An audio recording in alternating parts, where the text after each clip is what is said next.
am going to be talking about reforming the publishing industry and how catering to minorities or political agendas causes more damage. Who am I? I am a published short story writer. I wrote a weird fiction story that was published in a literary journal, but I also decided to write a picture book, which my wife illustrated.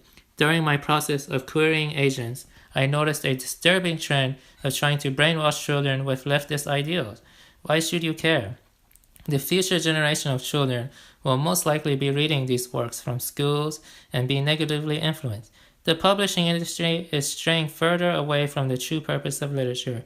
I will primarily be focusing on both the genres of weird fiction and picture books in this video, but it is reflective of a trend that affects the entire publishing industry.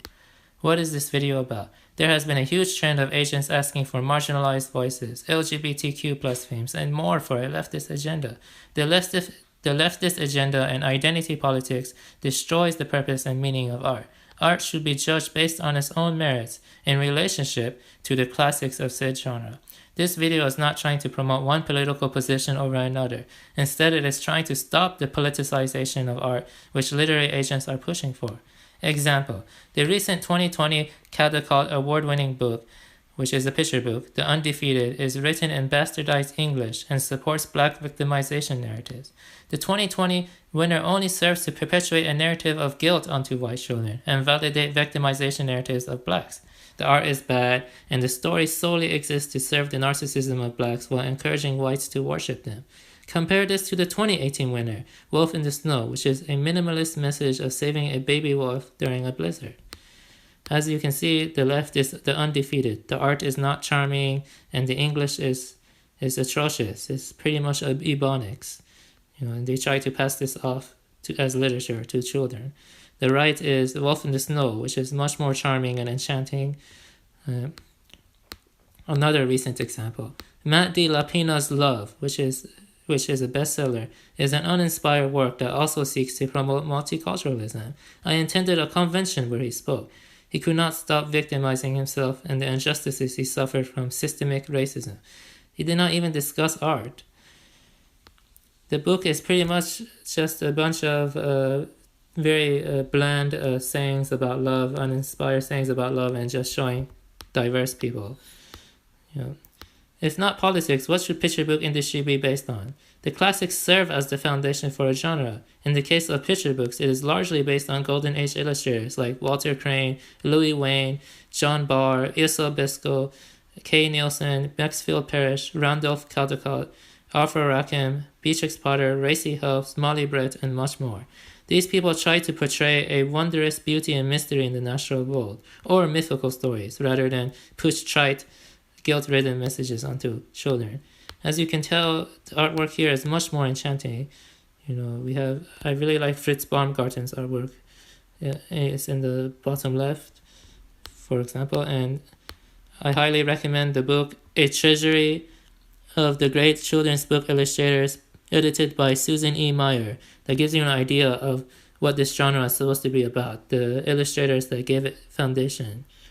It's not just picture books. In the case of weird fiction, for example, the classics are Lovecraft, Machen, Aikman, Poe, Smith, and many others. The atmosphere is typically suffused with anxiety, cosmic terror, icy bleakness, and so forth. The goal is typically to upend one's sense of normalcy, hence weird. Politics is not the main driving force to these works. I have one published weird fiction story, and I have paid attention to the pages of many literary agents and popular writers like Laird Barrett. These people are more interested in politics rather than promoting their artwork and craft. The World Fantasy Controversy. In 2015, World Fantasy Awards dropped giving a trophy based on Lovecraft due to lobbying by authors and readers. The fact Lovecraft had some racialist sensibilities caused many overly emotional leftists to go crazy.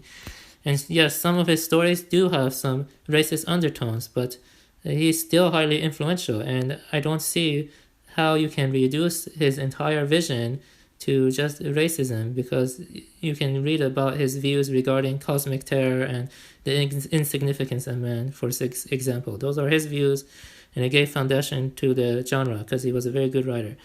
It's as if they cannot appreciate an author's work due to one or two minor disagreements. Lovecraft is important to the influence of the weird fiction genre. Why would one minor difference in political opinion detract from the quality of his work.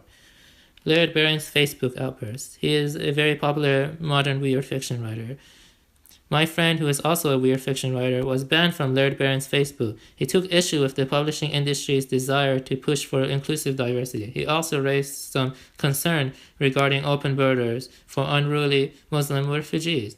Laird Barron banned him without a word. This is a good way to create enemies. Minor political disagreements should not serve as the determining factor on one's literary skills. This kind of bars many talented writers and people with a great vision from getting into the publishing industry. You're kind of filtering them based on leftist agenda. Thomas Ligotti Online and the Abuse of Catholic Mark Samuels. Thomas Ligotti Online is a popular forum dedicated to weird fiction, including Ligotti's works. The forum moderator, John Paget, who is also involved in weird fiction and publishing the journal Vasterian, leftist members harassed Mark Samuels, a conservative Catholic writer. Here are some examples of quotes from a popular deranged leftist of this forum named Sad Marsh Ghost, formerly known as James. Most of the people who say fuck white people are expressing an idea I agree with in an exaggerated way, and given the privileges of being a white male is a negligible issue. The forum is littered with such views, and if you voice your criticisms towards such views, then John Paget will remain silent as people like James or Sad Marsh Ghost bully you. They're big bullies. There's a big problem with leftist bullies on many forums. Rampant promotion of white guilt and desire to eradicate tradition. Here is an excerpt of a recent email I received from SCBWI, Society of Children's Book Writers and Illustrators. It is from the executive director, Len Oliver. This email came after Black Lives Matter riots and looting. Personally, I feel this is a time for us who are white to look within, to examine our own attitudes and behaviors about race, to think deeply about what biases we may be harboring, and to reflect on how we can use our intellectual, emotional, and financial resources to boost the struggle against long-standing racial injustice. Afterwards, the SCBWI Facebook page was flooded with black artists. This is an example of identity politics and how the leftist agenda takes primacy over the actual talent of the individual artists and such. They're more interested in identity politics and pushing for leftist agenda. You cannot even raise criticism towards it. This is the defining factor of where the literary industry is heading towards. The goal of this video. The value of artwork should be judged in relationship to the classics of its genre. Yes, art must innovate, but the innovation should not be artificially pushed by political agendas. For example, Inga Moore innovated picture books, and Ligotti innovated weird fiction. Neither of those two people were purely influenced by partisan politics. Literary agents must become more well-read in the classics of the genre they claim to represent, and politically neutral in the assessment of queries. Finally, we will briefly touch on the dangers of Ashkenazi Jewish nepotism among the literary industry. A lot of these issues stem from Jews and self-loathing white women who seem to take issue with white men. I am not anti-Semitic. I am just pointing out a large trend I see. The vast majority of literary agents in A Guide to Literary Agents 2018 are asking for marginalized voices, LGBTQ themes, and much more. An overwhelming amount are Jewish, and the rest are white women. There's an overwhelming amount, of Jewish people and white women. I believe resentment towards white men is feeling the desire to push for decline in the arts. These trends are kind of coming from somewhere. It's coming from this self-loathing and and resentment towards the traditions, many of which white men help give the foundation to. And again, I am not anti-Semitic. I am pointing out certain trends among a population. Pointing out trends does not make one anti-Semitic. One can point to a dangerous trend of fanaticism among Muslims, for example. It does not make one racist to argue Islam is unable to secularize. Likewise, I can freely point out the issue of Jewish nepotism in the literary industry and their clandestine efforts of pushing certain agendas. Most people acknowledge now how Hollywood is largely dominated by Ashkenazi, but they're also doing the same for the publishing industry, is what I'm saying. I'm not saying anything racist with this observation. Is the answer white preferentialism? No, the answer is judging an artwork solely based on its own merits. It should not matter if the artist is white or black. What matters is the quality of his or her artwork. However, quality is relegated under political agendas in the present. At this rate, we will have literature become no different from Hollywood with its endless propaganda, identity politics, nepotism, and low-quality trash. At the same time, minorities should respect how many of these literary genres were established by white men. White men should not be shamed for showing some pride in their literary traditions. If someone has a far-right sentiments, that should have no bearing on how you judge the quality of his artwork. And moreover, it should not color your perception of his artwork to the point where you cannot see its merit apart from his political sensibilities. You can enjoy artwork from people you disagree with. You can even say the artwork is incredible, even though you don't agree with the person. That's an example. Okay, let's continue. And that's the end of the video. I covered everything, and this is a major trend among the publishing industry, and I see it getting worse after the Black Lives Matter rioting and protests.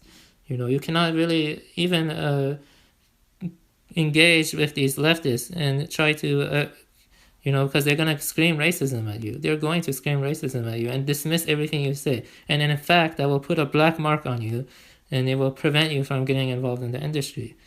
And this is terrible.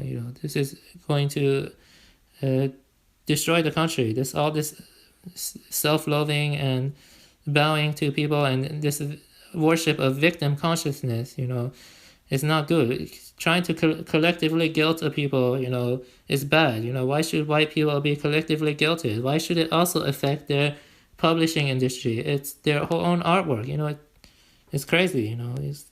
We need to stop collectively guilting people, and we need to go back to the classics and judge an artwork based on its own merits in relationship to the classic. It shouldn't matter what ethnicity the person is or his political positions.